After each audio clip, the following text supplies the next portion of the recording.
আচ্ছা, তোমরা কি কখনো শুনেছ পরীক্ষার খাতা চুরি করে নেওয়া ভূতের কথা? শোনোনি তো? ঠিক আছে, আমিই তোমাদের শোনাবো। চলো শুরু করা যাক। গরমের দুপুর, গ্রামের স্কুলের সবাই পরীক্ষা দিচ্ছে। ক্লাসের সবাই গম্ভীর, কিন্তু হঠাৎ করেই হাওয়া বয়ে গেল, খাতা উড়ে গেল জানালার বাইরে। শিক্ষক অবাক হয়ে বললেন, কি হচ্ছে? কি হচ্ছে? বাতাস তো এত জোরেও নেই যে খাতা উড়ে যাবে। ছেলেরা তাড়াতাড়ি দৌড়ালো খাতা আনতে, কিন্তু একে একে সবার খাতা গায়েব।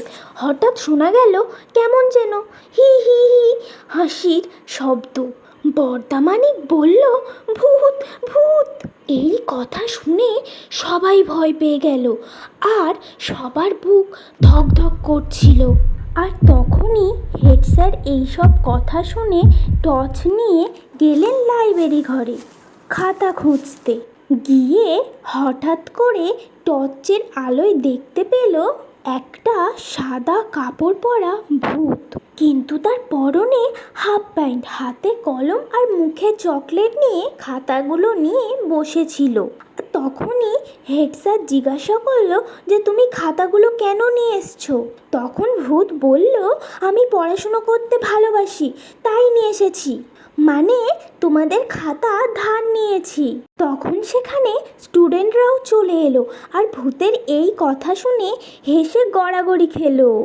ভাই ভূত, আগে আমরা পরীক্ষা দিই, তারপর যত খুশি খাতা নিবি তুই। স্টুডেন্টদের এই রকম কথা শুনে ভূত না হ্যাঁ করতে করতে শেষমেশ ভূত রাজি হয়ে গেল, আর প্রতিশ্রুতি দিল, সবাইকে অঙ্ক শেখাবো আমি, আজ থেকে আমি সবাইকে পড়াবো।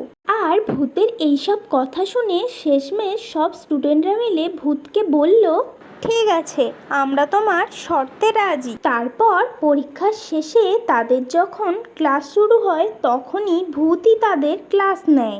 আর ভূতের পড়ানোর স্কিল এতটাই ভালো ছিল যে সব স্টুডেন্টরা তার কাছে পড়তে খুবই ভালোবাসতো। আর এইভাবেই ভূত হয়ে গেল স্কুলের সেরা টিউটর।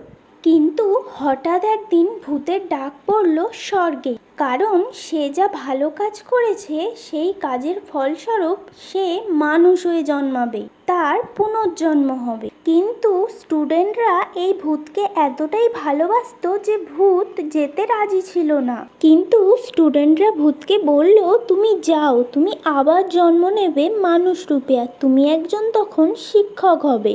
ভূত যেতে চাইল না, কিন্তু স্টুডেন্টরা তাকে জোর করে পাঠিয়ে দিল স্বর্গে। আর এখানেই গল্প শেষ হলো।